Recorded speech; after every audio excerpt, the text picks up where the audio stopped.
bonjour à vous tous les fidèles de son rival, vous qui nous suivez à travers www.nouslecombataants.com, site vraiment. Et Télémissa Bendele et combat Makassi, vraiment, site est là vraiment déterminé. C'est le départ de Kanambe ou rien. Il y a solo Balandi, il y a son rival dans 243 na Congo, synthèse na Sango. Il y a Congo, nous sommes dans YouTube et dans DVD. Oui. Hippolyte Kanambe est à la porte de son départ. Enfin, il a signé son départ. Il a accepté de quitter le Congo. Malgré l'effort rebelle conjugué par Occidentaux, jusqu'à la dernière minute, on l'a imposé à pouvoir quitter le pays. Yasolo Kanambe a accepté à ce qui ça Mandanae Oyo a quitté Congo. Mais derrière, qu'est-ce qui est caché? Et pas une akama Kanambe, c'est vrai qu'il a accepté qu'il va quitter, mais à condition que Yasolo Baladi, son rival Paul Mukungubile est vraiment en danger de mort. Paul Mukungubile entre la vie ou la mort. Si vous ne faites pas quelque chose, ce monsieur va pouvoir quitter vraiment Mabele Oyo pour rejoindre Armatungulu na Tchebeya. Et pour le Kanambe a conjugué tous les efforts, il a mis tous les moyens possibles pour éliminer ce sujet congolais. Paul Mukungubile Yasolo. C'est vrai qu'il y a eu un temps pour réfléchir que Paul Mukungubile est-ce que ça collabore Kanambe, mais son rival. Dans les cas, tout ça, la recherche, l'investigation, pour comprendre que oui, ce monsieur est vraiment en danger. Pour le Mukungubile, ndeko oya sala kakemutu, abima prison, ndeko sala kakemutu, ndonga procès, na boyi kotanga kombo, bino moko comprendre, mutuana Kanamba, pesi mbongo na nenga jete ba na Congo partout, que le monde a pesi mbongo. Alors Paul Mukungubile se confie na nani Pasi Pemawa à 2 jours, il y a procès naïe, il y a solo à Kosamba le 15 juillet, il y a solo ndekonangai, pas trop de commentaires, to landa baye oyotobi na koyamba lelo, analyste politique na biso boyebi na kombo ya Kawa Tomsa et le monde ndeko na biso Freddy, sont des figures où ils vraiment rares.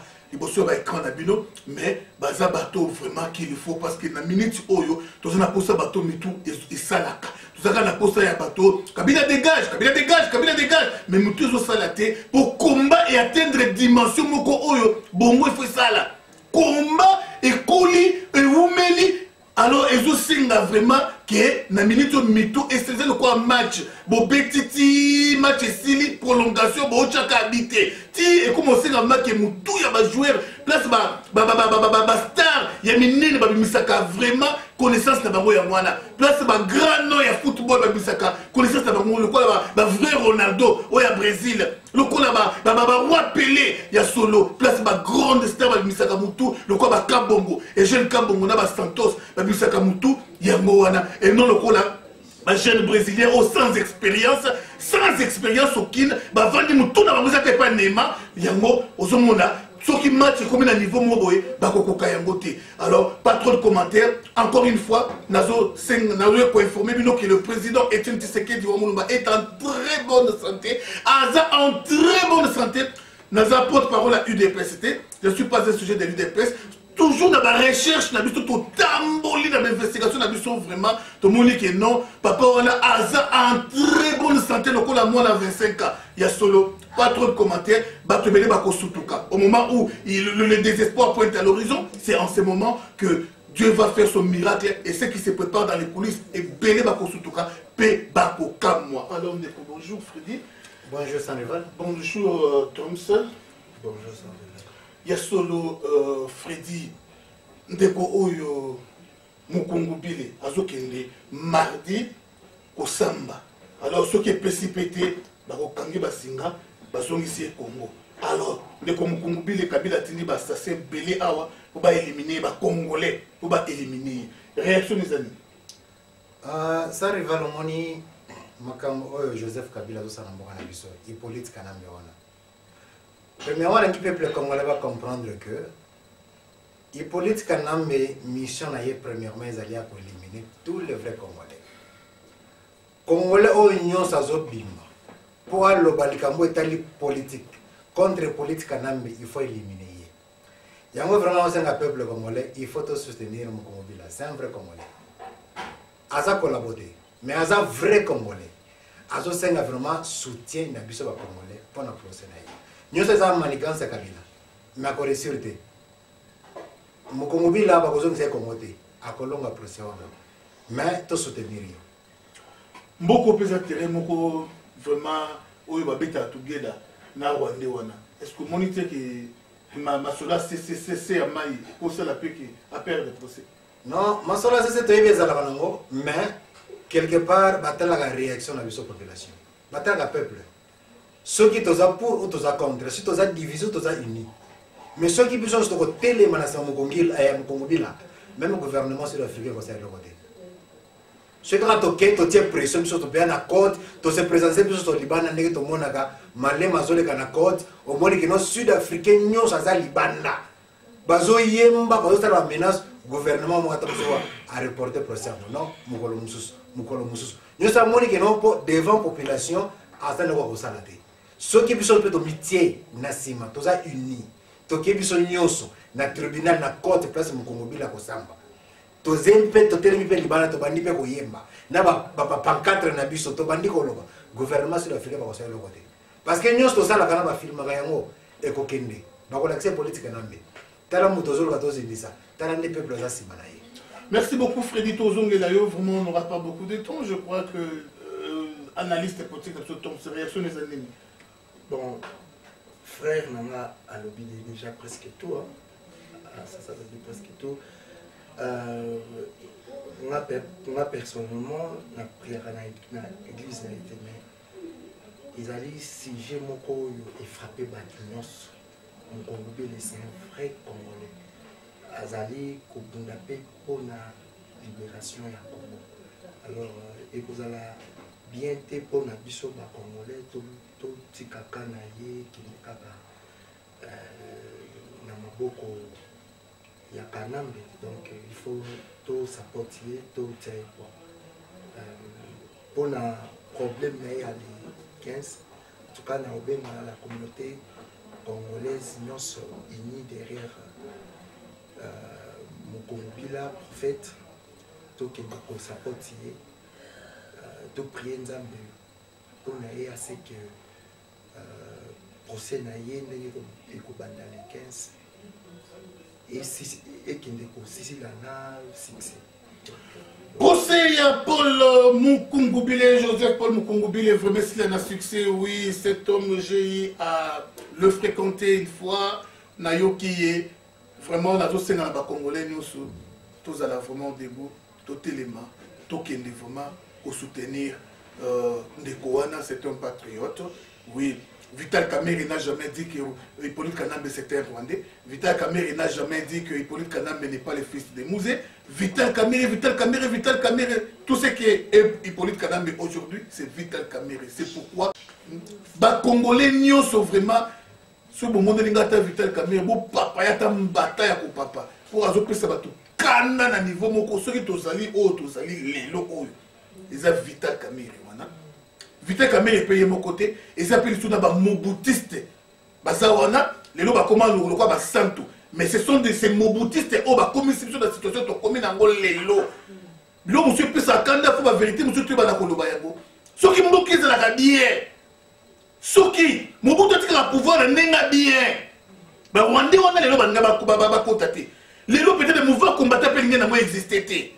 Mais ces Moboutistes là se sont entêtés. Bah BBC Mboka va détruire les Congolais, va bousser que Congo est déjà par terre. Et pas Moboutiste wana. Et pas Moboutiste wana. Il y a solo vraiment. Là aussi le Moboutiste nyoso. Vraiment, s'il faut vous repentir, oui repentez-vous. Mais Bouti Kabiso Kimia, ne divisez pas les combats. Bouti désordre de na maso na biso combat. Bouti Kabiso Kimia tino to libérer Congo na biso na Kimia. Et Hippolyte Kanambe à la porte de son départ, oui. Qui il prépare. La dernière réunion s'est tenue, je crois, avant-hier. Nous avons nos infiltrés au sein de la majorité présidentielle. Alors, ces gens nous ont dit qu'Hippolyte Kanambe prépare Jeannette Kabila à la présidence, à la tête du Congo. Réaction de Jeannette, future présidente du Congo. Azana Makila, Yandegona Kabila, Makila Barwande. Aza sans pitié. soit à côté na pouvoir à colanda ligné makam ndeko mbala ça nous avons aventuré peuple congolais de Falamuka. Il y a 4 ans, 5 ans, 7 ans passés, je crois, Ndekomoro ya mwasi azalaki une grande personnalité na mouvement Oyo Babengi Fondation Musée Kabila, Laurent Désiré Kabila. Ndekona ya mwasi aki ko découvrir na laptop ya Jeannette plan nyonso ya ko balkaniser Congo, plan nyonso ya ko komisa este nyonso ngambu ya Rwanda, pe plan ya après Joseph Jeannette ne a ko remplacer ndekona ngana anenini s'il vous plaît. Ba Rwanda ba prépare ba kamna bango calmement. Bakota ka réunion calmement, puis réunion à 4 ba so na kate, ba pota na kate et il se prépare. Très bien. Alors, le fait qu'il y a découvrir le laptop, Jeannette est à Moniango. Il fallait bombarder quoi. Moi, je suis une chance qui m'en exil. Et pendant que je vous parle, Aza Napoto. Alors, Ndekoboti Kapé Kobanga, Bima, l'écran de la vérité, Nyoso, au découvrir na laptop.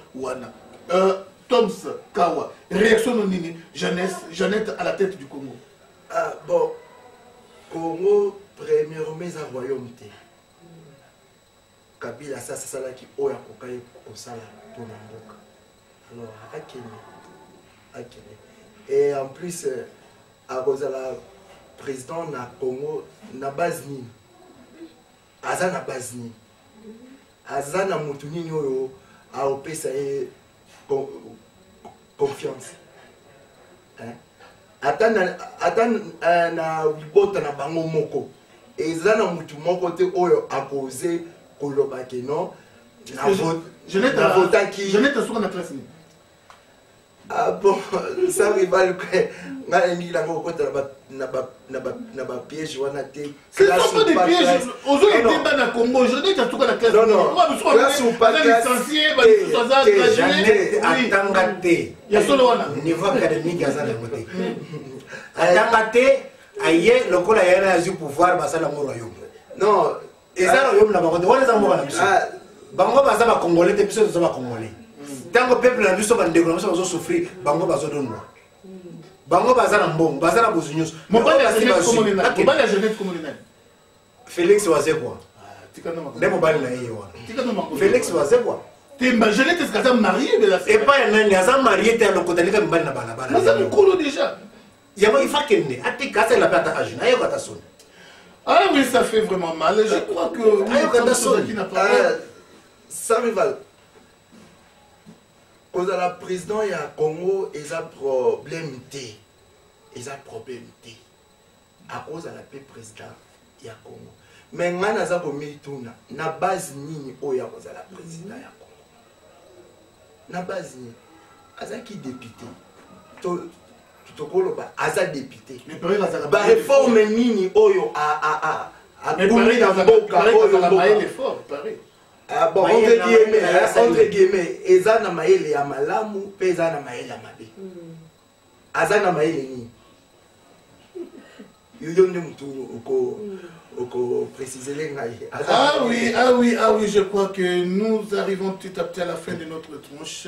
Ce qui est important ou ce qui est à retenir pour la tranche d'aujourd'hui, c'est le soutien à notre bien-aimé Paul Mukungubile qui est un des leaders dans notre grand Congo. Soutenez cet homme. Je crois qu'il est en train de se battre pour la libération du Congo. Paul Mukungubile a osé là où beaucoup n'ont pas pu. Il a osé quand même, acceptons cela. Oui, si dans les coulisses, les gens disent non, ils se sont entendus, oui, mais c'est que nos yeux ont eu à voir. Paul Mukungubile a osé, là où les Martin Fayulu n'ont pas pu, là où les Franck Diongo n'ont pas pu, là où les Gabriel Mokia n'ont pas pu, mais Mukungubile a osé. Cet homme a intérêt à bénéficier de notre part les soutiens. Voilà pourquoi je demanderai à tous les Congolais d'Afrique du Sud de se présenter au parc Place Tungulu à 7 h du matin de la journée du mardi. Tous on sera là pour prendre nos bus, aller assister au procès de Paul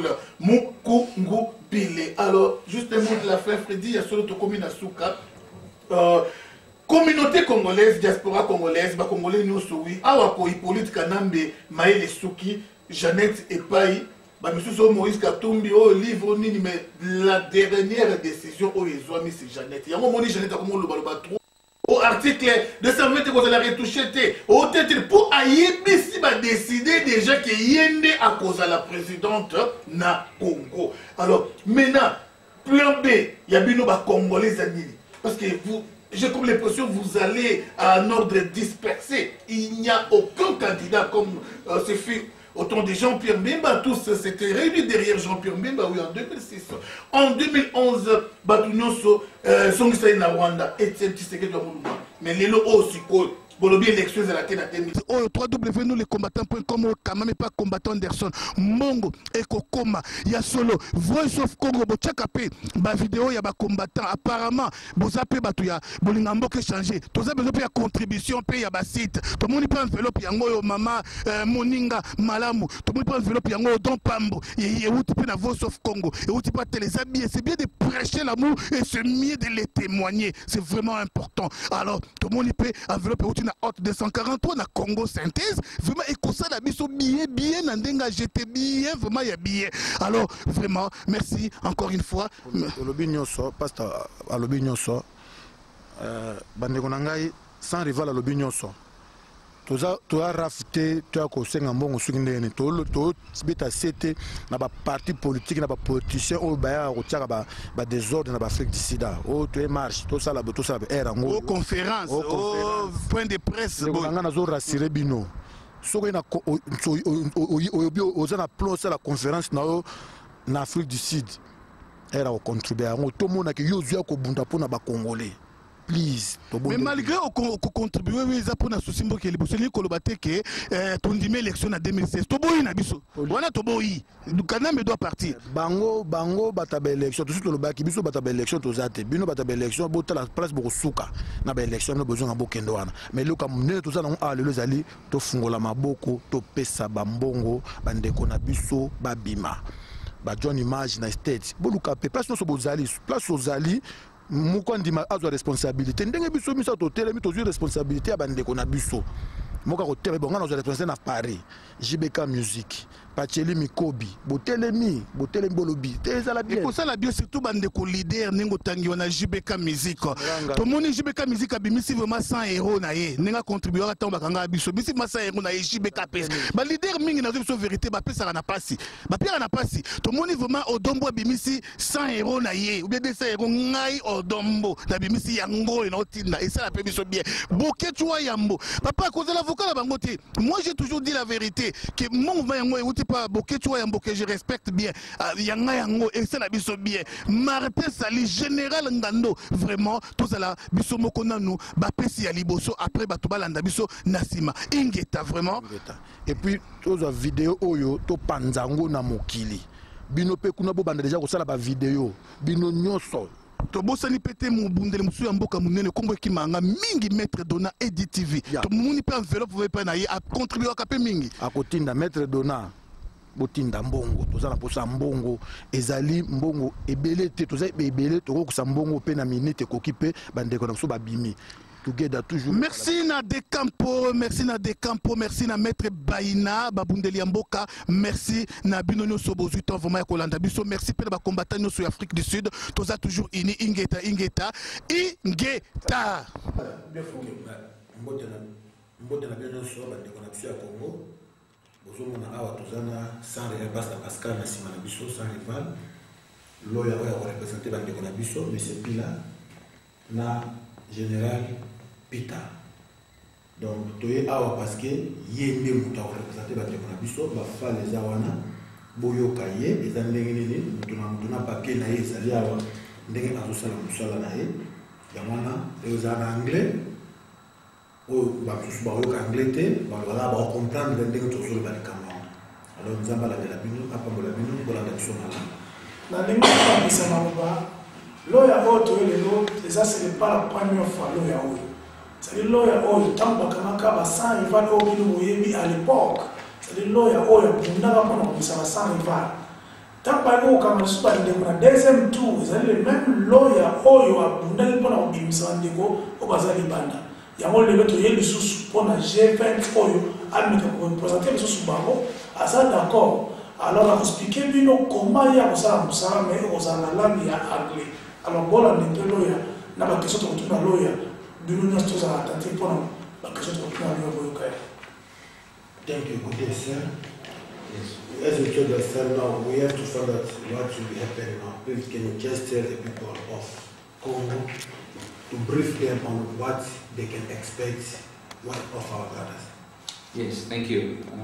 I am Mr. Pillay. I'm asked to represent so far 6 individuals from a group of individuals that were arrested for various crimes. The allegations against those individuals are numerous, and a number of allegations have been leveled against the persons. If I were to explain the allegations in brief, they are as follows. There are approximately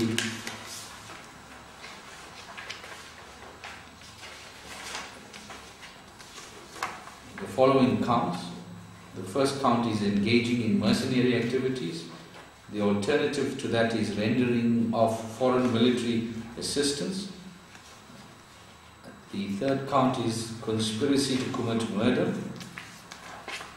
And that is what they are currently being charged with. That is the charges that the prosecution has preferred against the individuals.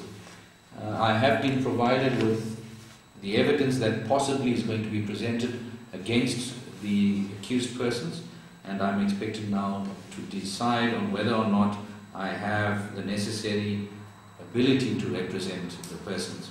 The ability is not necessarily a technical ability, but whether or not in the circumstances the persons have placed us in sufficient funds to conduct a defense on their behalf. I have presented an invoice for each person that we intend representing. I think that will be explained to you all further. Of importance is to note that the trial is scheduled to take place over 6 weeks, and during that 6-week period we will be expected to be at court on nearly every single day, or have ourselves available for the court should it be necessary.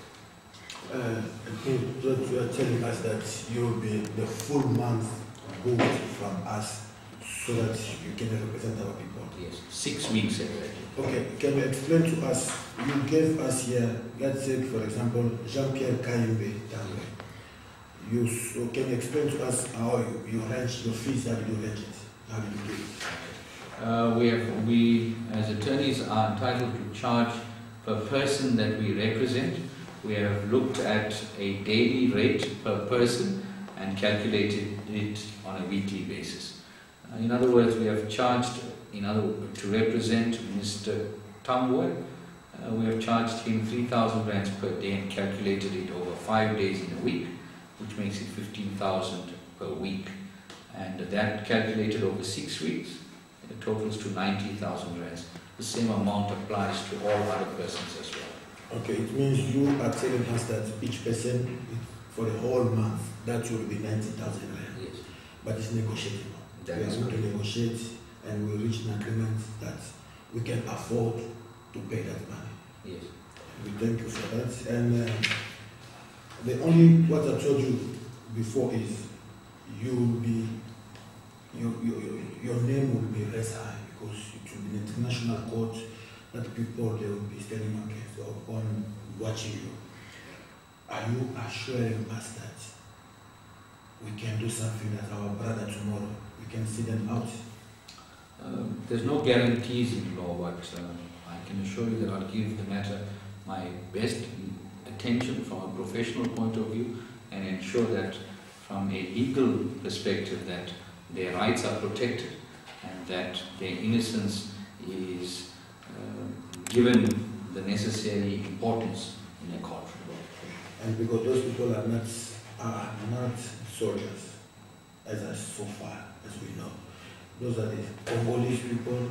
It was something wrong what happened. They are not soldiers. That's our ability. We are asking you now. You are like a spring, as I told you last time, that the last rope you have to cut a pulley. Now, that rope, if you small mistake, the rope cut off and everyone go to the den of the lion and the little swallows. There is something beyond all this.